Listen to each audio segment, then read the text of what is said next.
María había soñado con este momento durante 9 largos meses. Había decorado la habitación del bebé, había leído todos los libros sobre maternidad y había practicado ejercicios de respiración hasta la perfección. Ella y su esposo Roberto, ambos de piel clara y cabello rubio, esperaban ansiosamente conocer a su primer hijo. Pero cuando las contracciones comenzaron esa madrugada de marzo, ninguno de los dos imaginaba que sus vidas cambiarían para siempre. El parto fue más complicado de lo esperado. Los médicos mencionaron algo sobre múltiples latidos cardíacos, pero en medio del dolor y la tensión, María no pudo procesar completamente lo que estaba sucediendo. Cuando finalmente llegó el momento, escuchó 3 llantos distintos llenando la sala de partos. 3, no 1, sino 3 bebés. ¡Felicidades!, gritó la doctora. Son trillizos. María intentó levantar la cabeza para ver a sus hijos, pero estaba demasiado agotada. Roberto se acercó a las incubadoras donde los médicos estaban atendiendo a los recién nacidos, y de pronto su expresión cambió completamente. Su sonrisa se desvaneció y se quedó inmóvil, mirando fijamente a los bebés. «Roberto, ¿qué pasa?», preguntó María con voz débil. «¿Están bien los niños?». Roberto no respondió. Las enfermeras intercambiaron miradas preocupadas y comenzaron a susurrar entre ellas. Una de ellas se acercó rápidamente a la doctora y le habló al oído. La doctora frunció el ceño y se dirigió hacia las incubadoras. «Señora María», dijo la doctora con voz temblorosa, «necesitamos hacer algunos exámenes adicionales a los bebés. Van a ser trasladados a la unidad de cuidados especiales». «¿Exámenes adicionales? ¿Qué tipo de exámenes?», preguntó María, comenzando a sentir una inquietud creciente en su pecho. La doctora evitó su mirada. «Es solo protocolo. Nada de qué preocuparse por ahora». Pero las enfermeras ya estaban moviendo las incubadoras hacia la puerta, llevándose los bebés sin que María pudiera siquiera verlos claramente. En ese momento, logró captar un vistazo de sus hijos y entendió por qué todos estaban actuando de manera tan extraña. Los 3 bebés tenían la piel considerablemente más oscura que la de ella y Roberto. Sus rasgos faciales también eran diferentes, más distintivos, definitivamente no lo que cualquiera esperaría de 2 padres de piel clara. Roberto finalmente habló, pero su voz sonaba como la de un extraño. «María, esos niños no se parecen a nosotros para nada». La confusión y el pánico se apoderaron de María. ¿Cómo era posible? Ella había llevado a esos bebés en su vientre durante 9 meses. Había sentido cada movimiento, cada patada. Nunca había estado con otro hombre. Roberto era el único hombre en su vida desde hace más de 5 años. «Roberto, no entiendo qué está pasando, pero esos son nuestros hijos», le dijo con lágrimas en los ojos. «Los llevé en mi vientre. Son nuestros». Pero Roberto ya estaba alejándose de la cama, con una expresión de shock y confusión que María nunca había visto antes. Las horas siguientes fueron una pesadilla. María fue trasladada a una habitación regular, pero sus bebés no estaban con ella. Cada vez que preguntaba por ellos, recibía respuestas vagas sobre procedimientos adicionales y evaluaciones médicas. Roberto había salido del hospital sin decir una palabra. Al día siguiente, apareció un hombre en traje que se presentó como el doctor Mendoza, director del Departamento de Servicios Sociales del hospital. Su presencia llenó la habitación de una tensión palpable. «Señora María», comenzó con voz formal, «tenemos que hablar sobre una situación muy delicada. Los bebés que dio a luz presentan características físicas que no corresponden con las suyas ni las de su esposo. Esto ha levantado algunas preocupaciones». «¿Qué tipo de preocupaciones?», preguntó María, aunque temía la respuesta. «Bueno, existen casos documentados de tráfico de menores, intercambios de bebés, situaciones donde las madres no son conscientes de ciertas irregularidades en el proceso reproductivo». María sintió como si le hubieran dado un golpe en el estómago. «Está insinuando que estos bebés no son míos». «No estoy insinuando nada, señora. Simplemente estamos siguiendo protocolos de seguridad. Necesitamos realizar pruebas de ADN para confirmar la maternidad biológica». «Por supuesto que soy su madre», gritó María. «Los tuve en mi vientre durante 9 meses. ¿Cómo pueden siquiera sugerir algo así?». El doctor Mendoza permaneció imperturbable. «Entiendo que esto es difícil, pero hasta que tengamos los resultados de las pruebas, los bebés permanecerán bajo custodia del hospital». Esas palabras cayeron como un martillazo. ¿Custodia del hospital? ¿Sus propios hijos iban a ser retenidos como si fueran evidencia de algún crimen? Roberto regresó esa tarde, pero no era el mismo hombre que había estado con ella durante el embarazo. Su mirada era fría y distante. María, necesito que me digas la verdad, le dijo sin siquiera sentarse. ¿Hubo alguien más? ¿Algún encuentro que no me hayas contado? La pregunta fue como una puñalada. El hombre que había prometido amarla y confiar en ella incondicionalmente, ahora la estaba acusando de infidelidad en el momento más vulnerable de su vida. Roberto, ¿cómo puedes preguntarme eso? Nunca he estado con nadie más. Tú lo sabes. Entonces explícame cómo es posible que tengamos 3 hijos que no se parecen para nada a nosotros. La conversación se convirtió en una discusión dolorosa que terminó con Roberto saliendo de la habitación, dejando a María completamente sola. Los días siguientes fueron un infierno. María no podía ver a sus hijos excepto a través de una ventana, y solo durante horarios específicos. Los trabajadores sociales la interrogaban constantemente, haciendo preguntas invasivas sobre su vida sexual, su historial médico, sus relaciones pasadas. Pero lo peor estaba por venir. Una enfermera, aparentemente buscando dinero fácil, había tomado fotos de los bebés con su teléfono y las había filtrado a un periódico local. La historia se extendió como pólvora. Mujer da a luz a trillizos negros siendo ella y su esposo blancos. Hospital investiga posible fraude. Decían los titulares. Las redes sociales explotaron. La historia se volvió viral, pero no de la manera que nadie querría. Los comentarios eran despiadados y llenos de prejuicios raciales. Algunos sugerían que María había engañado a su esposo, otros especulaban sobre experimentos médicos ilegales, y los más extremos hablaban de conspiraciones y tráfico de bebés. Si quieres saber cómo esta familia logró sobrevivir a este escándalo mediático y descubrir la verdad, dale like y seguí viendo porque lo que viene después va a dejarte sin palabras. La presión mediática se volvió insoportable. Reporteros acamparon afuera del hospital, tratando de conseguir declaraciones o fotografías. La familia de María comenzó a recibir llamadas amenazantes de extraños que habían visto la historia en las noticias. Roberto, incapaz de manejar la tensión negativa, tomó una decisión que destrozaría a María para siempre. Una mañana llegó al hospital con papeles de divorcio. No puedo seguir con esto, le dijo fríamente. Mi reputación, mi trabajo, todo está siendo destruido por esta situación. Necesito protegerme. María no podía creer lo que estaba escuchando. En el momento en que más necesitaba su apoyo, el hombre que amaba la estaba abandonando. Roberto, estos son tus hijos también. Hasta que no tengamos las pruebas de ADN, ¿por qué no podemos mantenernos unidos? Porque no puedo arriesgar mi carrera por algo que ni siquiera estoy seguro que sea verdad. Y con esas palabras, Roberto salió de su vida, dejándola completamente sola para enfrentar el escándalo más grande de su existencia. Las pruebas de ADN tardarían 2 semanas en completarse. 2 semanas durante las cuales María vivió en el hospital, sin poder tocar a sus hijos, siendo juzgada por extraños y lidiando con la traición de su esposo. Durante esos días, su madre Carmen fue su único apoyo. Carmen había volado desde otro estado tan pronto como se enteró de lo que estaba pasando. Hija, yo sé que esos bebés son tuyos, le decía Carmen cada noche, y cuando las pruebas lo confirmen, toda esta gente se va a tener que tragar sus palabras. Pero una tarde, mientras Carmen consolaba a María, algo inesperado sucedió. Carmen estaba mirando a los bebés a través de la ventana cuando de repente se quedó muy callada. «Mamá, ¿qué pasa?», preguntó María. Carmen se quedó en silencio por un largo momento, como si estuviera luchando internamente con algo. «María, hay algo que nunca te conté sobre tu abuelo». «¿Mi abuelo? ¿Qué tiene que ver con esto?». Carmen respiró profundamente.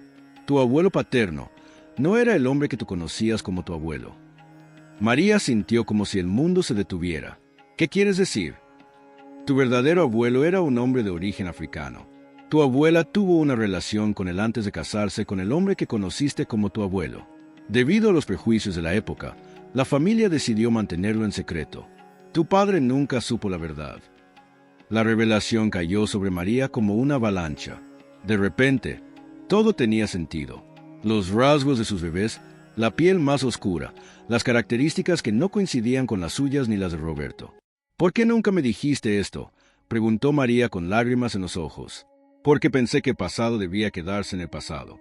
Pero ahora veo que los genes pueden aparecer generaciones después, y tus hijos están mostrando la herencia de su bisabuelo. Armada con esta nueva información, María inmediatamente contactó a los médicos y trabajadores sociales. Les explicó sobre la herencia genética oculta y pidió que esto fuera considerado en su evaluación. Mientras tanto, los resultados de las pruebas de ADN finalmente llegaron. María temblaba cuando el doctor Mendoza entró en su habitación con un sobre en la mano. «Señora María», comenzó con una expresión mucho más suave que antes, «tengo los resultados». María no podía respirar. «Las pruebas confirman con un 99.9% de certeza que usted es la madre biológica de los 3 bebés». El alivio que sintió María fue indescriptible. Finalmente, la verdad había salido a la luz. Además, continuó el doctor, después de consultar con genetistas, la explicación que proporcionó sobre su herencia ancestral es completamente plausible. Es un caso raro, pero no sin precedentes. Por primera vez en semanas, María pudo cargar a sus bebés. El momento fue emotivo y agridulce. Estaba feliz de poder finalmente abrazarlos, pero el daño ya estaba hecho. Los primeros días de vida de sus hijos habían sido manchados por sospechas y separación. El hospital se vio obligado a emitir una disculpa pública y a revisar sus protocolos para evitar situaciones similares en el futuro. La enfermera que había filtrado las fotos fue despedida y enfrentó cargos legales. Pero para María, la venta cash en pública no pudo reparar el daño personal. Roberto nunca regresó. Incluso después de que se probara que los bebés eran suyos, él no pudo superar la humillación pública y la presión social. María tuvo que reconstruir su vida desde cero. Con la ayuda de su madre Carmen, se mudó a otra ciudad donde nadie conocía su historia. Cambió de trabajo y comenzó de nuevo con sus 3 hijos.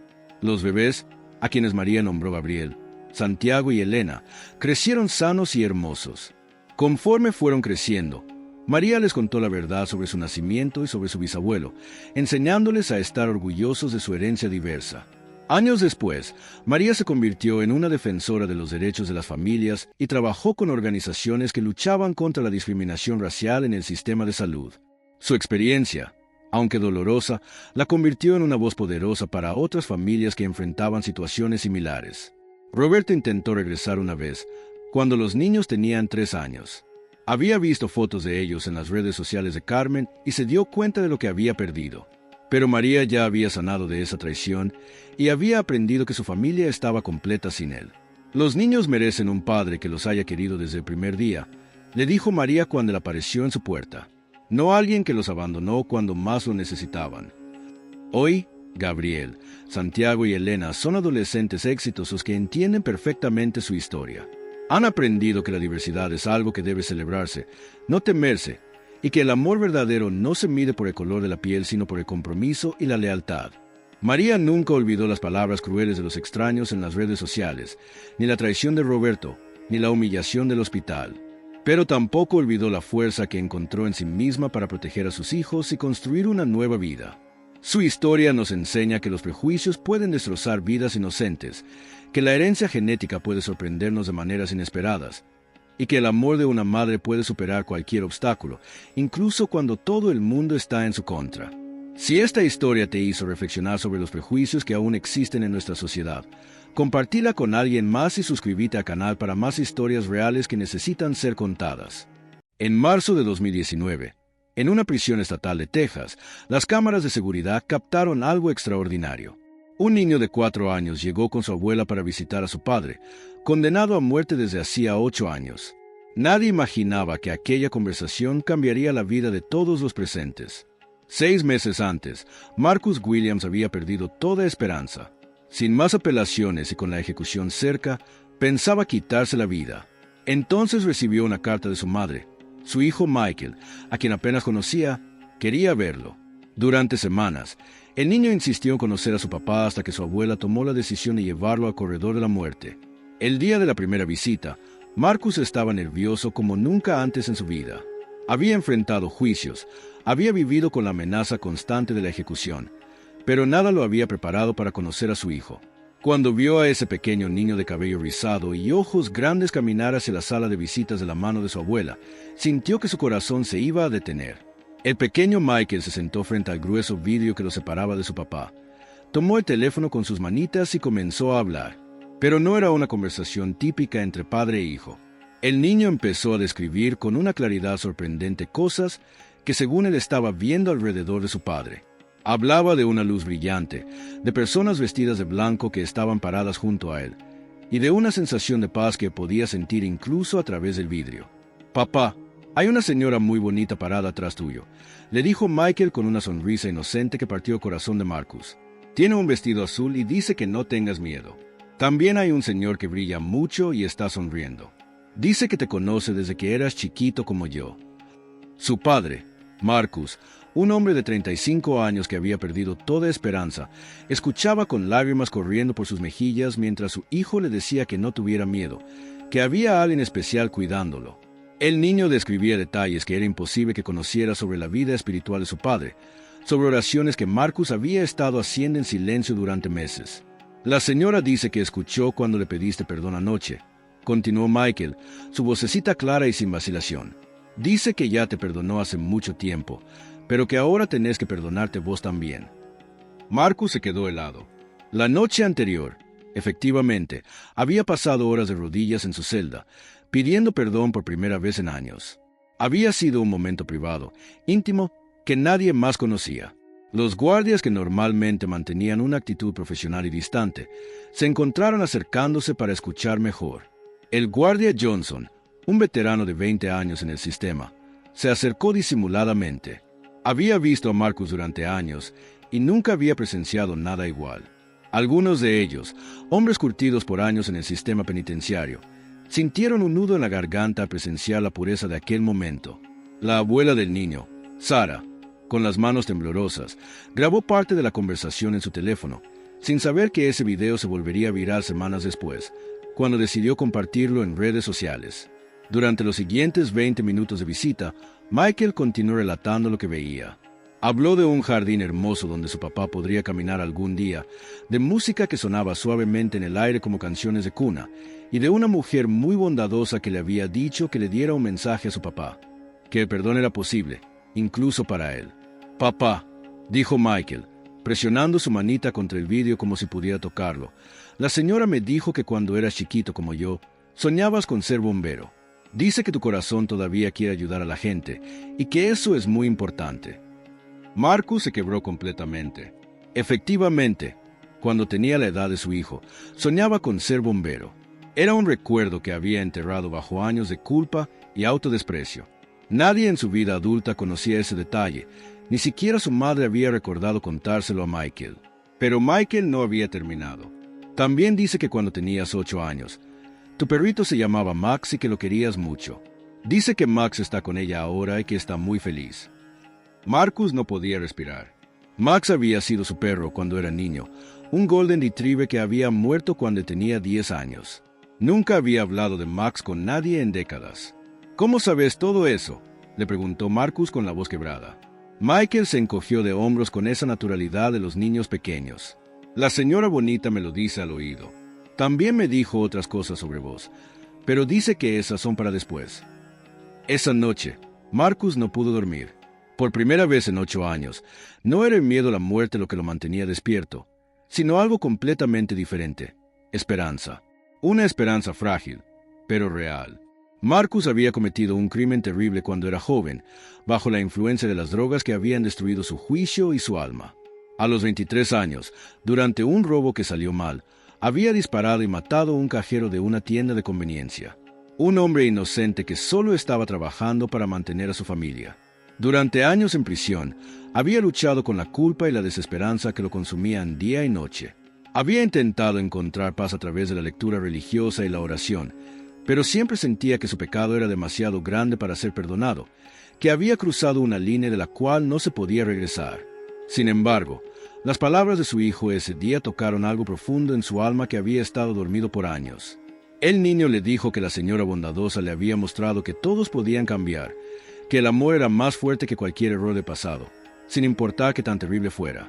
Michael insistía en que su papá tenía una luz muy brillante dentro del corazón, aunque él no pudiera verla todavía. «La señora dice que tu luz está creciendo cada día», murmuró Michael, sus grandes ojos marrones fijos en su padre. «Dice que cuando haces cosas buenas aquí adentro, como ayudar a otros señores que están tristes, tu luz se hace más fuerte, y que un día va a ser tan fuerte que todo el mundo la va a poder ver». La segunda visita ocurrió 2 semanas después, y esta vez algo había cambiado en la prisión. La noticia de la extraña conversación entre padre e hijo se había extendido entre los guardias y algunos reclusos. Cuando Michael llegó, varios guardias encontraron excusas para pasar cerca de la sala de visitas. Esta vez, Michael tenía más que contarle a su padre. «Papá, la señora me mostró algo muy bonito. Me mostró el cielo, y había un señor ahí que se parecía a vos, pero más joven. Tenía una sonrisa muy grande y decía que te conocía». Marcus frunció el ceño, confundido. «Un señor que se parecía a mí». «Sí», dijo Michael asintiendo enérgicamente. «Y había otro señor también, más grande, con barba. Los dos estaban muy contentos de verte cambiar. El señor joven me dijo su nombre, Roberto». Marcus sintió que el mundo se detenía. Roberto había sido su hermano menor, que había muerto en un accidente de auto cuando Marcus tenía 18 años. La muerte de Roberto había sido el inicio de la espiral destructiva que había llevado a Marcus a las drogas, eventualmente, al crimen que cambió su vida para siempre. «Roberto dice que no te culpes más por lo que pasó con él», continuó Michael con esa inocencia desarmante. «Dice que él está bien y que quiere que vos también estés bien. Y el señor de la barba, creo que dijo que era tu papá». Marcus no había conocido a su padre biológico, quien había muerto antes de que naciera. Su madre siempre le había dicho que era un buen hombre, pero Marcus nunca había sentido esa conexión. Si esta historia te está llegando al corazón, suscríbete al canal para seguir conociendo más testimonios como este que nos recuerdan el poder transformador del amor incondicional. Después de esa segunda visita, Marcus experimentó un cambio profundo que sorprendió a todos en la prisión. Comenzó a dedicar su tiempo a escribir cartas de disculpa a las familias de las víctimas, palabras que salían desde lo más profundo de su corazón arrepentido. Participó activamente en programas de rehabilitación dentro de la prisión y se convirtió en mentor de otros reclusos que luchaban con problemas similares de culpa y desesperanza. Su transformación fue tan notable que incluso los guardias más duros, aquellos que habían visto de todo en sus años de servicio, comentaban el cambio radical en su actitud. Marcus había pasado de ser un hombre amargado y lleno de ira a convertirse en alguien que irradiaba una paz extraña en un lugar donde la paz era un bien escaso. Pero la historia tomó un giro inesperado durante la tercera visita. Esta vez, Michael llegó con una expresión más seria de lo usual. Se sentó frente al vidrio y, después de los saludos habituales, su expresión cambió. «Papá», dijo Michael con una voz más madura de lo que cabría esperar en un niño de 4 años, «la señora me dijo algo muy importante. Dice que hay un señor aquí que está muy triste y que necesita ayuda». Marcus se inclinó hacia adelante. «¿Qué señor, hijo?» «Está en una celda cerca de la tuya. Tiene el cabello gris y siempre está llorando por las noches. La señora dice que planea lastimarse porque no puede soportar más el dolor». Marcus sabía inmediatamente de quién hablaba Michael. Tom Richardson, un hombre de 52 años que había llegado al corredor de la muerte 6 meses atrás. Marcus había escuchado sus sollozos por las noches, pero como la mayoría en ese lugar, había aprendido a ignorar el sufrimiento ajeno como mecanismo de supervivencia. «La señora dice que si vos le hablas, si le contás lo que aprendiste sobre el perdón, él va a escuchar. Dice que vos podés salvarlo». Esa noche, Marcus hizo algo que nunca había hecho en 8 años de prisión. Golpeó suavemente la pared que separaba su celda de la de Tom. «Tom», susurró, «¿estás despierto?» La respuesta llegó después de un largo silencio. «¿Qué querés, Williams?» «Quiero contarte algo sobre mi hijo». Durante las siguientes 3 horas, Marcus le contó a Tom toda la historia de las visitas de Michael. Al principio, Tom se burló, pero gradualmente, su tono cambió. Al final de la noche, Tom estaba llorando, pero esta vez no eran lágrimas de desesperación. El video de la visita se compartió miles de veces en redes sociales, tocando corazones alrededor del mundo. Muchas personas comenzaron a escribir cartas a Marcus, ofreciéndole apoyo, oraciones y palabras de aliento. Familias que habían perdido seres queridos por crímenes similares encontraron en su historia un ejemplo de que la redención era posible, aunque el camino fuera doloroso y complejo. Pero lo más sorprendente llegó cuando la familia de la víctima de Marcus, la familia del cajero que había muerto, decidió escribirle una carta. La esposa del hombre, Elena García, le escribió: «Señor Williams, vi el video de su hijo en las noticias. Durante 12 años he cargado con odio hacia usted, pero cuando vi a ese niño pequeño hablándole con tanto amor, algo cambió en mi corazón.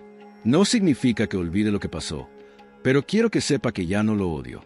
Mi esposo era un hombre de fe, y creo que él habría querido que encontrara paz. Cuando Marcus leyó esa carta, se derrumbó completamente. Durante años había imaginado el odio de esa familia, y merecidamente. Pero recibir esas palabras de perdón fue más poderoso que cualquier medicina. Michael continuó visitando a su padre religiosamente cada 2 semanas. En cada visita, el niño compartía más de lo que percibía en ese lugar que para muchos era solo concreto y acero. Hablaba de ángeles que caminaban por los pasillos de la prisión, consolando a quienes más lo necesitaban. Describía momentos donde veía a otros reclusos rodeados de luz cuando hacían cosas buenas, como consolar a un compañero que había recibido malas noticias o ayudar a alguien que estaba pasando por un momento especialmente difícil. «Papá», le dijo una vez, «el señor de la celda de al lado tiene una luz muy bonita cuando le lee cartas a su hijita en su mente. Los ángeles están ahí con él también». Durante una de las visitas más memorables, Michael llegó con una historia diferente. «Papá, anoche tuve un sueño muy bonito. Soñé que estábamos en un lugar muy grande, como un parque, pero más bonito. Vos estabas ahí, pero no tenías las ropas naranjas. Tenías ropa normal y estabas sonriendo mucho». «¿Y qué más había en el sueño?», preguntó Marcus. «Había muchas personas. La señora bonita estaba ahí, y Roberto también. Pero había alguien más, un señor que no conocía. Era bajito y tenía una barba negra. Dijo que se llamaba Eduardo y que quería hablar conmigo». Marcus sintió un escalofrío. Eduardo García había sido el nombre del cajero que había matado 12 años atrás. «¿Qué te dijo Eduardo?». Michael miró a su padre con esos ojos grandes e inocentes. «Me dijo que no estaba enojado. Dice que sabía que vos no querías lastimarlo de verdad, que estabas muy confundido y triste ese día, y me pidió que te dijera algo muy importante». Marcus esperó, conteniendo la respiración. «Dice que él ya te perdonó hace mucho tiempo, desde el cielo, y que quiere que vos ayudes a su familia a sanar también. Dice que su esposa Elena todavía está muy triste, aunque ya no esté enojada». Los psicólogos de la prisión se interesaron profundamente en el caso, no para explicar científicamente lo que el niño veía, sino para entender el impacto extraordinario que sus palabras tenían en su padre y en otros internos que comenzaron a escuchar las historias. La doctora Melissa Chen, una psicóloga especializada en trauma, empezó a documentar el caso.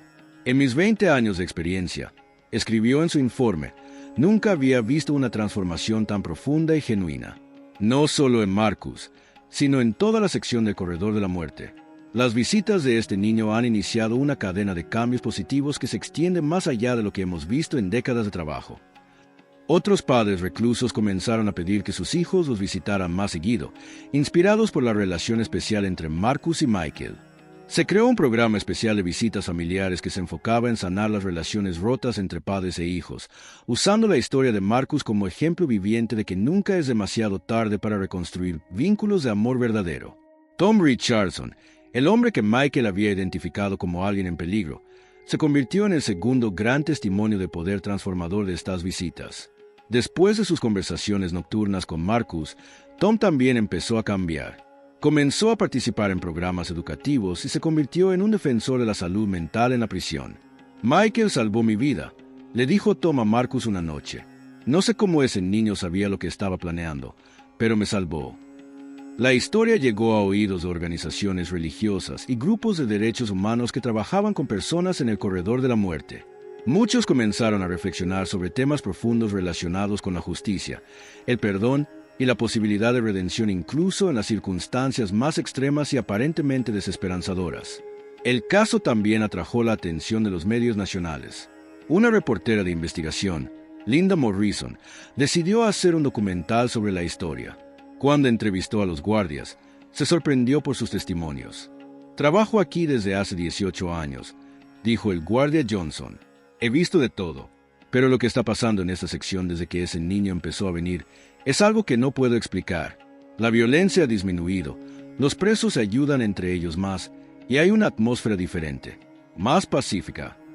Durante una de las visitas más emotivas, Michael le contó a su padre sobre otro sueño. «Papá, anoche soñé que había muchas personas esperándote. Eran familias de otros señores que están aquí contigo. Estaban todas junto a la señora bonita, y estaban orando». «¿Orando por qué, hijo?». por todos ustedes, para que encuentren paz y para que sus familias también la encuentren. La señora me dijo que hay mucho dolor en el mundo, pero que el amor siempre puede sanarlo. Marcus eventualmente recibió la conmutación de su sentencia de muerte a cadena perpetua, en parte debido a su extraordinaria transformación y al trabajo incansable que había realizado ayudando a otros reclusos a encontrar esperanza. La petición de clemencia incluyó testimonios no solo de los guardias y psicólogos de la prisión, sino también de Elena García, la viuda de su víctima, quien había llegado a ver en Marcus un ejemplo de redención genuina. Aunque nunca saldría de prisión, había encontrado una paz que no había experimentado en décadas, una serenidad que irradiaba y contagiaba a quienes lo rodeaban. El último video que Sara grabó muestra a Michael, ahora de 6 años, diciéndole a su papá que la señora bondadosa le había dicho que estaba muy orgullosa de él, que había cumplido con su propósito de mostrar que el amor puede crecer incluso en los lugares más oscuros del mundo, y que su corazón ahora brillaba tan fuerte que otros podían verlo también. «Papá», le dijo Michael en esa última grabación, su voz ahora más madura pero conservando esa inocencia especial. «La señora dice que aunque no puedas salir de aquí, tu luz ya salió y está ayudando a muchas personas que ni siquiera conoces. Dice que eso es un regalo muy especial. ¿Y vos qué pensás, Michael? Vos también podés ver mi luz». Michael sonrió con esa sonrisa pura que solo tienen los niños. «Sí, papá, tu luz es muy bonita ahora. Es dorada y cálida, como el sol por la mañana. ¿Y sabes qué es lo más lindo? ¿Qué, hijo? Que cada vez que ayudas a alguien, se hace un poquito más brillante. Y cuando le escribiste esa carta a la señora Elena, se hizo tan brillante que hasta los otros señores de las celdas de al lado pudieron verla». Marcus se quedó sin palabras. Elena García no solo le había escrito, sino que después de meses de correspondencia, había aceptado encontrarse con él en una sesión de justicia restaurativa. Ese encuentro había sido uno de los momentos más difíciles, pero también más sanadores de su vida. Hoy, 3 años después de esa primera visita milagrosa, Marcus sigue en prisión, pero su vida tiene un propósito completamente diferente. Coordina programas de rehabilitación, ha ayudado a prevenir 3 suicidios y mantiene correspondencia con más de 50 familias que han encontrado inspiración en su historia. Michael, ahora de 7 años, sigue visitando a su padre. Ya no habla tanto de la señora bonita o de las visiones especiales, pero la conexión entre padre e hijo se ha vuelto inquebrantable. Y aunque las visiones místicas han disminuido, el impacto de aquellas primeras conversaciones continúa extendiéndose como ondas en un estanque. La historia de Marcus y Michael nos recuerda que los niños a menudo pueden ver con una claridad que los adultos hemos perdido en el camino de la vida. Su inocencia les permite percibir verdades profundas sobre el amor, el perdón y la esperanza que trascienden nuestras limitaciones, miedos y prejuicios. En sus ojos puros, cada persona tiene la capacidad de cambiar y merece una oportunidad de redención, sin importar qué tan perdida parezca. Y tal vez, solo tal vez, en un mundo lleno de dolor y división, necesitamos escuchar más a menudo con los oídos de un niño de 4 años que puede ver ángeles caminando por los pasillos más oscuros, recordándonos que la luz siempre puede encontrar la manera de brillar, incluso en los lugares donde menos la esperamos. Si llegaste hasta acá y querés seguir descubriendo historias que tocan el alma, dale like y suscríbete al canal.